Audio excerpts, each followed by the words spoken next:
Hello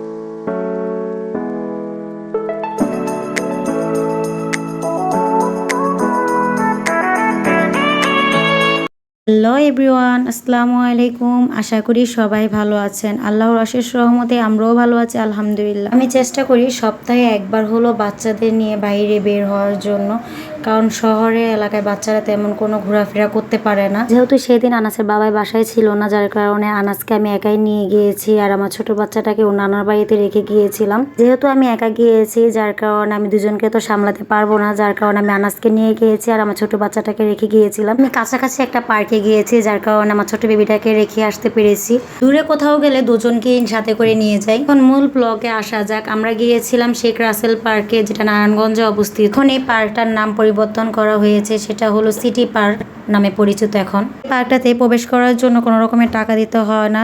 এই পার্কটাতে প্রতিনিয়ত অনেক বেশি মানুষ থাকে এবং বাচ্চারা বেশি এনজয় করে। পার্কটাতে সন্ধ্যার পরে বেশি সুন্দর দেখা যায়, কারণ অনেক বেশি লাইটের চমক থাকে আর এই জায়গাটা একটা ঝর্ণার মতো হয়। বিকেলে হয়তো এখানকার ঝর্ণাটা অন করে না, যার কারণে বিকেলবেলা এত বেশি সুন্দর লাগে না এই জায়গাটা। আর বিকেলবেলা যারা আসে বাচ্চাদেরকে নিয়ে বেশিরভাগ স্লিপারে এখানে যায়।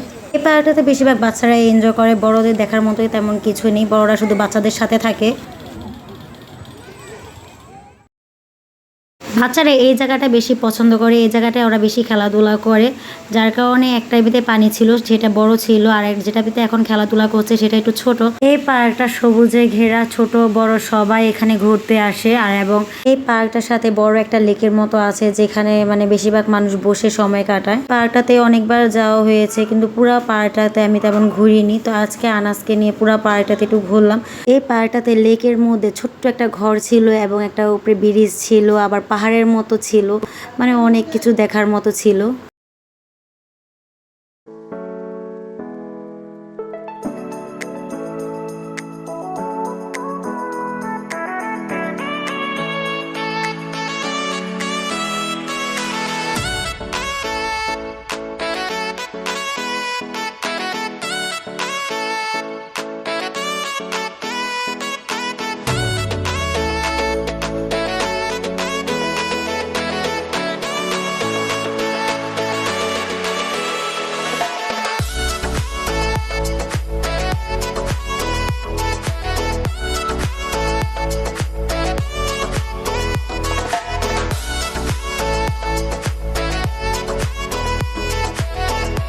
আশা করি আজকের এই ছোট্ট ব্লগটা আপনাদের সবার কাছে ভালো লাগবে। ভালো লাগলে লাইক, কমেন্ট অ্যান্ড শেয়ার করবেন এবং সাবস্ক্রাইব করবেন।